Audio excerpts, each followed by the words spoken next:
Vous avez certainement vu pour la plupart d'entre vous cette image de policiers en feu le 5 décembre dernier, avenue Gambetta à Paris. Et beaucoup d'entre vous se sont insurgés d'une telle violence envers un représentant de la loi. Je vous avoue que sur le coup l'image m'a choqué aussi, mais nous ne sommes pas dans un contexte normal, et loin s'en faut. Quand on voit tous les mutilés parmi les manifestants pacifiques qui du jour au lendemain voient leur vie basculer à la suite de la perte d'un œil, d'une main, d'un pied, de se retrouver avec le crâne enfoncé par des tirs de LBD ou de grenades, des mâchoires broyées, sans compter les multiples blessures, peut-être moins spectaculaires mais tout aussi traumatisantes pour ceux qui les ont vécues dans leur chair. En face des manifestants, qui n'ont pas de protection, il y a des forces de l'ordre harnachées comme des Robocop. Et ceux d'entre eux qui ont subi les foudres de la foule en colère s'en sont plutôt bien sortis dans l'ensemble. Le degré de tolérance des manifestants a aussi des limites et se défendre face à de l'injustice est humain. Et tant que l'État procédera de manière brutale, le peuple répliquera, même si la plupart du temps, ce sont les Black Blocs qui défendent les manifestants. Certains d'entre vous n'en croiront pas leurs oreilles quand je dis que les Black Blocs défendent les manifestants. Pourtant, c'est la réalité. D'ailleurs, pour le dernier numéro de l'année, je ferai un sujet sur les véritables Black Blocs, pour que vous compreniez l'état d'esprit de ces femmes et ces hommes qui sont contre les institutions telles qu'elles se présentent en ce moment. Revenons à cette image superbement manipulée par le photographe de l'AFP. Ce policier de la brave M, les anciens voltigeurs, était en train de se regrouper avec ses collègues face aux attaques de plus en plus virulentes de personnages habillés de noir. Ils étaient en position de défense face aux projectiles qui volaient de toutes parts. Pour ceux qui ne connaissent pas les policiers de la brave M, ceux-ci ont été formés pour réprimer avec une violence extrême les manifestants. Et ils savent que le jour où ils sont isolés, le retour de flamme, pour faire un mauvais jeu de mots, est inévitable. Un projectile incendiaire venant d'on ne sait où tombe à 1 mètre du groupe de la brave M et explose. La flamme impressionnante ne dure qu'une fraction de seconde.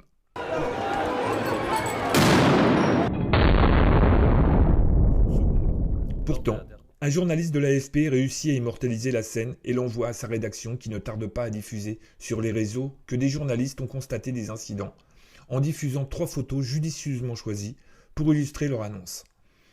Aussitôt, les internautes s'insurgent et dénoncent une manipulation d'images.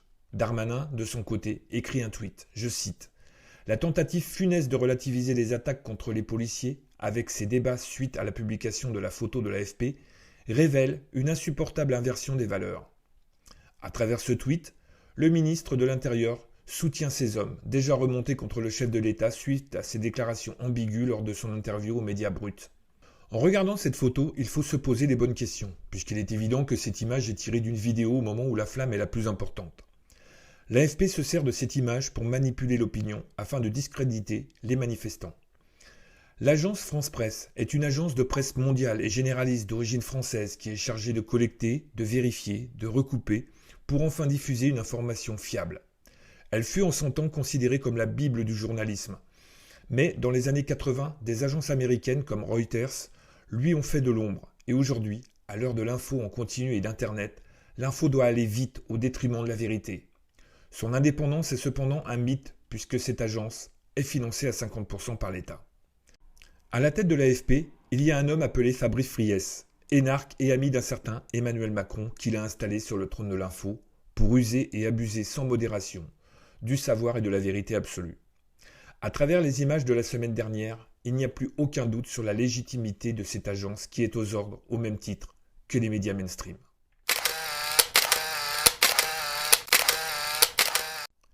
La police n'est plus la gardienne de la sécurité du pays, ni l'exemple à suivre. Pour preuve, les dérives qui affluent sur les réseaux sociaux, comme le racisme qui est souvent au cœur de scandales qui éclaboussent ce pilier régalien de l'État. Je prendrai cette vidéo où on peut voir une jeune recrue noire se faire bisuter dans la cour du commissariat du 19e arrondissement de Paris par ses collègues qui lui versent de l'huile sur la tête avant de lui jeter de la farine. Comment leurs supérieurs hiérarchiques peuvent tolérer de telles pratiques, qui plus est, interdites dans notre pays? La vidéo est de mauvaise qualité, mais les faits sont incontestables.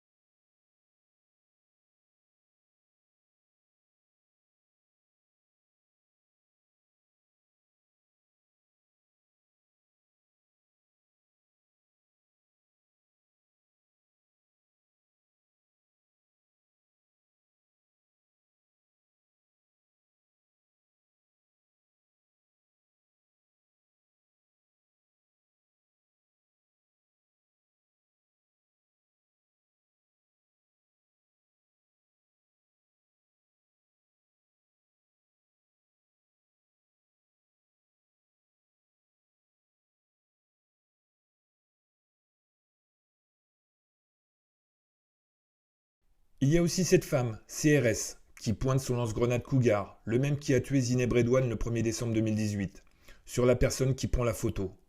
Dans ce geste, il y a clairement la volonté de tuer. Et c'est intolérable. On voit bien que le gouvernement soutient les forces de l'ordre et les protège, puisqu'aucune sanction n'est prise face à leurs exactions sur une foule pacifique. Il les incite même à réprimer, comme ce qui s'est passé ce samedi 12 décembre, alors que la manifestation se déroulait dans le plus grand calme.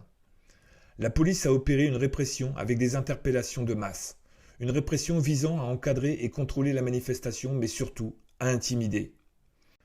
Parmi les 142 personnes interpellées, 42 gardes à vue, dont 2 journalistes et un avocat. Comme je l'ai dit, le cortège se déplaçait dans les rues de Paris dans le plus grand calme, et pourtant les CRS n'ont pas hésité à frapper certains d'entre eux, et sévèrement même. Comme cet homme, dont la seule faute était de jouer du tambour. Pourtant, voilà comment il a terminé après que les forces de l'ordre se soient occupées de lui. La tête en sang. Sûrement parce que la ministre de la Culture, Roselyne Bachelot, qui se fait extrêmement discrète ces derniers temps, a décidé que la musique n'était pas essentielle. Le comble, c'est que la chaîne mainstream BFM a osé dire que c'était du maquillage, avant de se rétracter plus tard devant l'indignation populaire. Le préfet allemand n'est pas en reste, puisqu'il attribue aux fonctionnaires de police qui ont agressé le producteur de rap Michel Zecler la protection fonctionnelle face aux accusations de violence volontaire et faux en écriture publique, ce qui veut dire en clair que leur frais de justice sera pris en charge par l'État.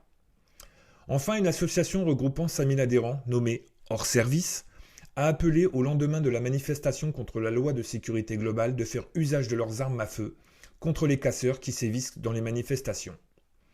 Pour faire une rapide parenthèse, rappelons tout de même que la plupart de ces individus sont parfaitement identifiés et qu'ils pourraient être assignés à résidence durant l'événement. Bien entendu, ces propos ne reflètent pas les valeurs de la police. Cependant, avec ces quelques brebis galeuses des commissariats, les valeurs républicaines sont salies. Alors il serait grand temps, pour celles et ceux qui font ce métier par conviction, de stopper ce déchaînement de haine qui sévit dans toute la France, autant à la base qu'au sommet de l'échelle. Et concernant cette association, il est grand temps de les mettre hors service. Je voudrais terminer cette avant-dernière édition de l'année avec une image choquante, celle de cette interpellation de ce garçon d'une dizaine d'années emmené au poste devant les caméras pour avoir jeté des cailloux sur les forces de l'ordre. Bien entendu qu'il n'avait pas à faire cela, surtout à son âge. Mais cela valait-il une humiliation publique devant les caméras? Un bon tirage d'oreille aurait suffi, non? Je porte bien mes maison, s'il te plaît. Oui, je porte bien. On y va. Ok, c'est marché. Moi, je porte bien mes maison. Moi, je porte bien. T'imagines, c'est ton pote. Vraiment. S'il te plaît, je porte bien mes maison. Vraiment.